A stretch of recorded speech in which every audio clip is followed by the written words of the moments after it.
The Houston Texans just keep on losing, continuing to burn helplessly under the fire started by the notorious B.O.B. They have went from looking like a dark horse Super Bowl contender to now a perennial bottom dweller of the league. And now they will enter the 2021 NFL Draft without their third overall pick. On the complete flip side, the Miami Dolphins are one of the most promising franchises in the whole league. With the precarious dynamic between their flashy veteran and their QB of the future, surrounded by a young, talented defensive core, the Dolphins are actually winning games and are set to make the playoffs. They could not look more different than the squad that only won 5 games last year. Much of this success should be credited to Coach of the Year candidate Brian Flores and the front office who managed to swindle a first rounder for the aged and overpaid Tunsil. In this video, we will examine 3 main selections Miami can make as they seek to compete in the void left by the exit of Brady. If you like this video and you want to see more NFL content from me, consider showing the video some love and commenting your thoughts. Now without further ado, let's hop right into it. While the Dolphins have a solid defensive unit, there are numerous holes on the offensive side of the ball, including their loose offensive line. The Dolphins, who ranked as the 28th best offensive line for much of the season, will think hard about selecting the generational lineman prospect Penei Sewell. Sewell is an insanely impressive athlete at the offensive tackle position. He gets off the ball quickly and moves extremely well in space. He also shows quick feet in pass protection, mirroring opposing edge rushers with absolute ease and showing extremely patient hands. And while his agility jumps out at you in tape, it's his power that's arguably more impressive. Not only is he incredibly powerful at the point of attack, but Sewell also shows incredible natural grip strength. Simply put, every time a defender engages with him, they leave the encounter looking like a middle school player. Talent at this position almost always translates, making it very likely that Sewell walks into the NFL as a Pro Bowl caliber player. The main issue with this pick for the Dolphins is that they just drafted a left tackle last year. Austin Jackson was selected by them in the first round of the 2020 NFL Draft, and he's only 21 years of age.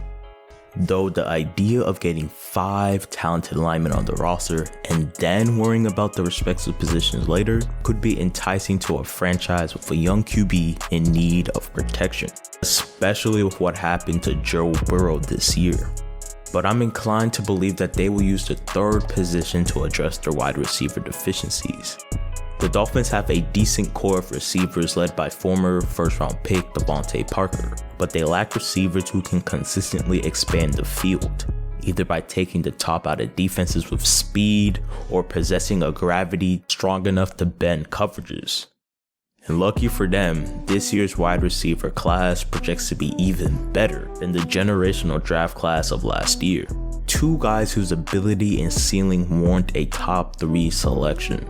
I have Chase as the clear-cut best wide receiver prospect in this class, and believe if he was allowed to, he could have been the first wide receiver taken off the board last year.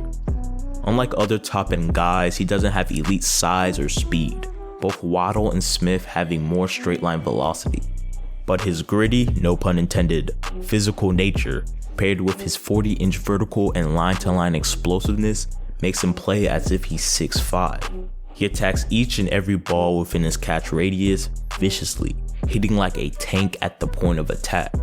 What he does lack in straight line speed, he more than makes up for with his polished release skills, consistently finding openings outside the lines where he's shown he's capable of taking it to the house with enough open space. All of this accumulated into an historic sophomore season, where it legit felt as though he was breaking one record or another on a weekly basis. The area which he most needs to improve on is his intermediate to short route running skills. But overall, Chase is incredibly well-rounded. It's to the point where his biggest weakness is still superior than most others. The only reason Chase isn't a lock to go to Miami with the 3rd pick is due to another record-breaking receiver in DeVonta Smith. Smith has shined brighter statistically than any receiver since Desmond Howard in '91, putting him squarely in the conversation for the Heisman Award. With a smooth, effortless gait, he almost looks like a speed skater when he hits top speed. Smith possesses the short area burst and ball tracking skills that make him capable of getting behind a defense on any play. The biggest concern with Smith is his frame. At 6'1" and just 175 pounds, Smith is severely lacking in bulk. At first sight, there doesn't appear to be a muscle anywhere on his body, cause for legit concern surrounding his durability and ability to deal with physical defenders at the next level. Still, my guy just makes plays. He always seems to find himself in space and openings in coverage thanks to his immaculate route running ability and outstanding body control. He consists in the open field and has elongated strides that quickly eat up yardage. This guy is big play material, never shies away from the moment. With these two wideouts available, the Dolphins should not seriously consider drafting Penei Sewell. With 2 first-round picks, they can still get a good lineman prospect later if they really wanted to. They need to add dynamic receiving talent to help bend and contort opposing defenses. As of now, with Parker as their number 1 option, defenses are content to sit underneath and make life miserable for the rest of the offense. And DeVonta Smith is built exactly for that need.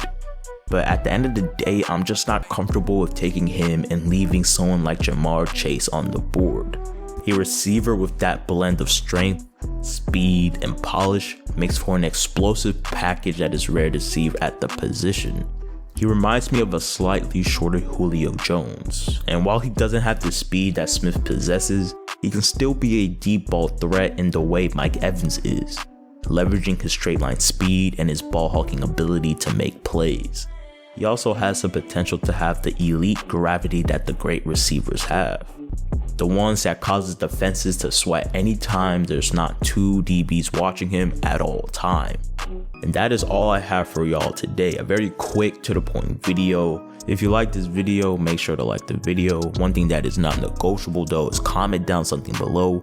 No way you made it to the end of this video without some own opinion of your own. Helps the algorithm and gets good discussion flowing.